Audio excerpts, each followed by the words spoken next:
ആഭ്യന്തരമായി Israel പ്രധാനമന്ത്രിക്കെതിരെ Israel രാജ്യത്തും പ്രതിഷേധങ്ങളുണ്ടെങ്കിലും അതൊന്നും വകവയ്ക്കാതെ അന്തിമ യുദ്ധം പ്രഖ്യാപിച്ച് ഇസ്രായേൽ മുമ്പോട്ട് പോകുന്നു. ഗാസയിൽ കരയാക്രമണം നടത്തുമ്പോഴും ഇസ്രായേൽ സേന ജാഗ്രതയോടെ ഹിസ്ബുള്ളയെയും ഹൂത്തികളെയും നേരിടുന്നുണ്ട്. ഹമാസിനെ നേരിടുമ്പോൾ തിരിച്ചടി ഹിസ്ബുള്ള നൽകിയേക്കും എന്നറിയാവുന്നതുകൊണ്ട് തെക്കൻ ലെബനനിലും ഇസ്രായേൽ സേന ആക്രമണം നടത്തുന്നുണ്ട്. ഹിസ്ബുള്ളയുടെ ശക്തി കേന്ദ്രങ്ങൾക്ക് നേരെയാണ് ഇസ്രായേൽ ആക്രമണം. യമനിൽ നിന്നും ഹൂത്തികൾ ഡ്രോണുകളും മിസൈലുകളും ഇപ്പോഴും വർഷിച്ചുകൊണ്ടിരിക്കുന്നു.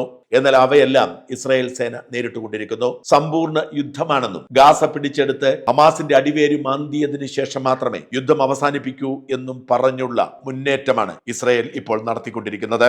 അതേസമയം ഇസ്രായേൽ സേനയ്ക്കും നാശനഷ്ടങ്ങൾ സംഭവിച്ചുകൊണ്ടിരിക്കുന്നു. തെക്കൻ ഗാസയിലെ റാഫയിൽ ഇന്നലെ കുഴിബോംബ് പൊട്ടി 4 ഇസ്രായേൽ സൈനികർ കൊല്ലപ്പെട്ടു. കൊല്ലപ്പെടുന്ന ഇസ്രായേൽ സൈനികരെല്ലാവരും തന്നെ ചെറുപ്പക്കാരാണ് എന്നത് ശ്രദ്ധേയമാണ്.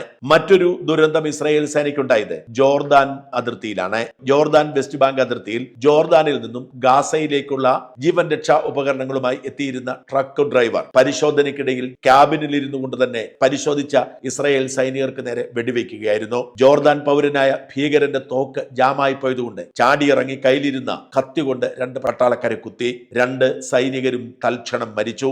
ഉടനടി സുരക്ഷാ ഉദ്യോഗസ്ഥർ ഈ ട്രക്ക് ഡ്രൈവറെ വെടിവെച്ചു കൊന്നെങ്കിലും ജോർദാനും ഇസ്രായേലും തമ്മിലുള്ള ബന്ധത്തെ ബാധിക്കുന്ന തരത്തിലേക്ക് അത് മാറി.